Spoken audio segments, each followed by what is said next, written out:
Pemirsa, Apple menaikkan harga sejumlah produknya akibat lonjakan biaya komponen chip memori yang signifikan. Meski begitu, Apple masih menahan diri untuk tidak menaikkan harga iPhone yang merupakan produk penyumbang utama pendapatan Apple. Halo teman-teman, kali ini kita akan banyak membahas tentang sebuah fenomena yang mungkin teman-teman sudah lihat dan juga baca di sosial media, di mana produsen elektronik raksasa dari Amerika Serikat yaitu Apple mengalami peningkatan harga. Ini menjadi pertanyaan untuk semua orang, di mana Apple tidak biasanya melakukan kebijakan peningkatan harga terhadap produknya. Mereka selalu memberikan harga yang konsisten, namun saat ini secara tiba-tiba mereka memberlakukan kebijakan peningkatan harga. Dan peningkatan harga ini cukup tinggi, yaitu sekitar 20% dari harga sebelumnya. Di sini kita akan bahas apa yang terjadi dengan Apple, apa yang dialami oleh Apple, sehingga mereka mengalami peningkatan harga. Kita akan pertama melihat apa saja produk-produk Apple yang mengalami peningkatan harga. Yang pertama adalah MacBook Neo. MacBook Neo ini adalah sebuah produk MacBook yang baru dikeluarkan di tahun ini, dan ini merupakan produk unggulan dari Apple. Ini juga mengalami peningkatan harga sekitar 20%. Peningkatan harga 100 US dollar yang sebelumnya 599 US dollar naik menjadi 699 US dollar. Di MacBook Air juga mengalami peningkatan harga sekitar 200 US dollar dari sebelumnya 1099 US dollar naik menjadi 1299 US dollar.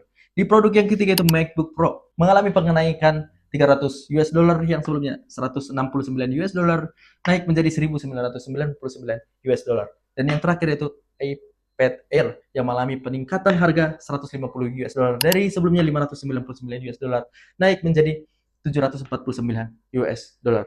Ini merupakan list dari produk-produk Apple yang mengalami peningkatan harga dari data terbaru yang saya dapatkan. Kita akan bertanya-tanya apa yang terjadi dengan peningkatan harga yang dialami oleh Apple. Kenapa ini cukup tiba-tiba dan tak lazim? Jawabannya cuma satu, yaitu memori. Saat ini dunia sedang berebut memori. Ada perang-perang antara raksasa-raksasa teknologi dan juga produsen-produsen elektronik berebut yang namanya memori. Kita akan bahas di video ini. Kita akan memulai dari ada 3 jenis memori yang digunakan di proses produksi elektronik. Ada 3 jenis. Yang pertama adalah DRAM, ini yang biasa dikenal dengan RAM, di mana ini adalah ruang kerja sementara. Jadi kalau kita running sebuah aplikasi, bermain game, bermain sosial media, dan juga membuka aplikasi lain, RAM ini yang bekerja. Ini ruang kerja sementara. Jadi semakin besar RAM-nya, semakin banyak juga aplikasi yang bisa kita gunakan. Yang kedua adalah NAND flash. Ini biasa dikenal dengan SSD.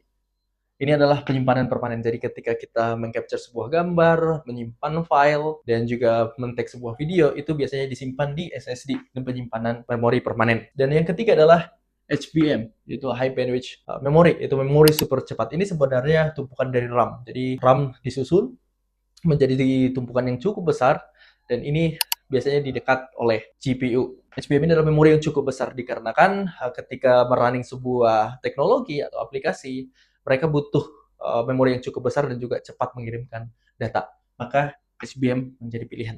Yang digunakan dari Apple itu adalah dua memori ini, DRAM dan juga SSD. Namun HBM tidak digunakan oleh produk-produk Apple. Namun kenapa ini mempengaruhi harga dari Apple? Kita akan cari tahu di video ini. Sebenarnya awal mulanya itu di tahun 2020 dan 2022. Sebuah krisis ini dimulai di saat pandemi. Ini dimulai dari hal yang baik. Pada masa pandemi, produsen elektronik itu banyak digemari. Karena kita ya berdiam diri di rumah, jadi kita akan banyak membeli MacBook, Apple, iPad, dan juga produk-produk elektronik lainnya. Saat permintaan cukup banyak, produsen dari memori juga akan tinggi. Banyak sekali produk-produk dari produsen elektronik menciptakan produknya karena permintaan yang tinggi. Itu hukum supply demand sewajarnya. Namun pada tahun 2023 ketika kita sudah mulai beranjak after pandemi, penurunan permintaan dialami oleh perusahaan-perusahaan elektronik. Jadi perusahaan-perusahaan memori juga menurunkan produksinya, di mana Micron, perusahaan produsen memori, memutuskan untuk belanja modalnya dikurang dari 40%. Jadi mereka memutuskan bahwa ya udah kita nggak usah produksi memori yang cukup banyak karena permintaan dari produk elektronik juga menurun. Mereka juga sebelumnya karena permintaan yang besar, mereka berencana untuk meningkatkan kapasitas produksi memori agar lebih banyak. Tapi karena kejadian ini, mereka memutuskan untuk menunda dulu. Namun di poin yang ketiga, serangan AI datang. Setelah tahun 2023, AI datang. Kita memang tidak bisa menyangkal bahwa kita disajikan beratus-ratus produk dari AI. Kita mungkin pernah menggunakan ChatGPT, Gemini, Cloud, dan juga produk-produk AI lainnya. Namun apa yang membuat banyaknya produk-produk AI terhadap meningkatnya produk Apple.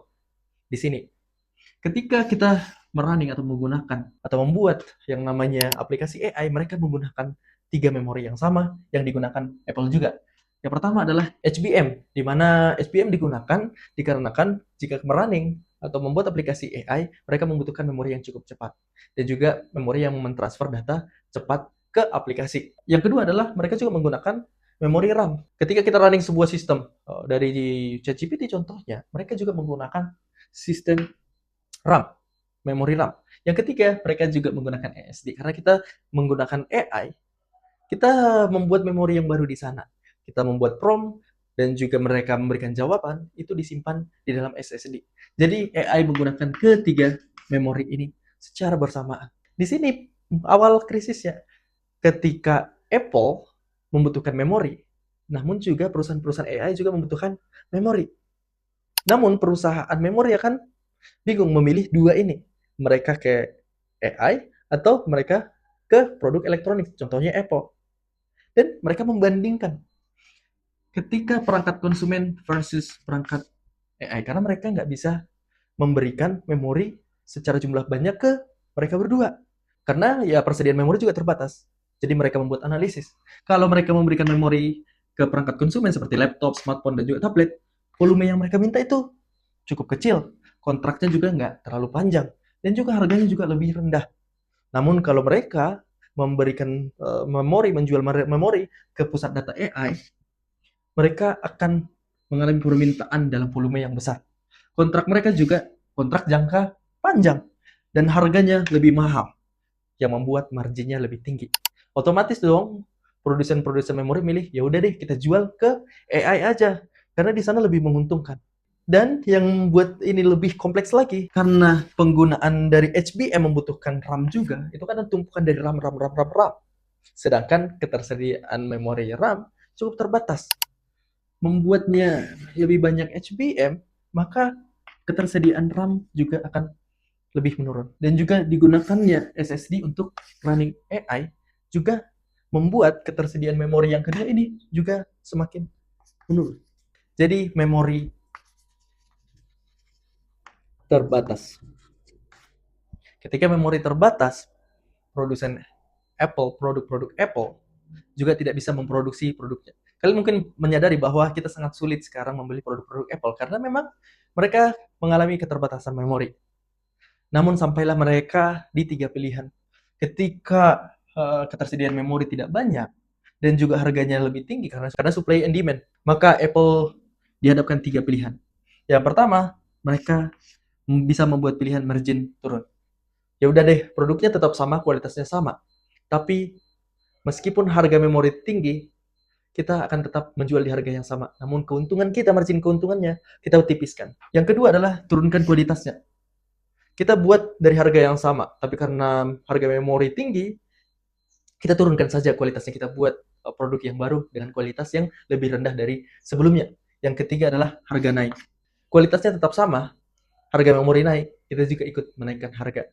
Dan yang dipilih dari Apple yaitu meningkatkan harga. Maka itu kesimpulannya, kenapa harga-harga dari produk elektronik saat ini, terkhususnya Apple yang baru saja kita dengar, memilih untuk meningkatkan harganya.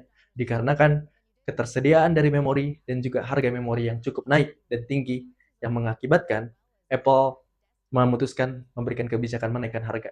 Dan juga saat ini mereka juga mengurangi produksinya. Mungkin ini video singkat dari saya, kenapa Apple meningkatkan harga dibandingkan harga-harga sebelumnya. Jika kalian ada komentar dalam video ini, tulis komentar di bawah. Jangan lupa subscribe. Bye.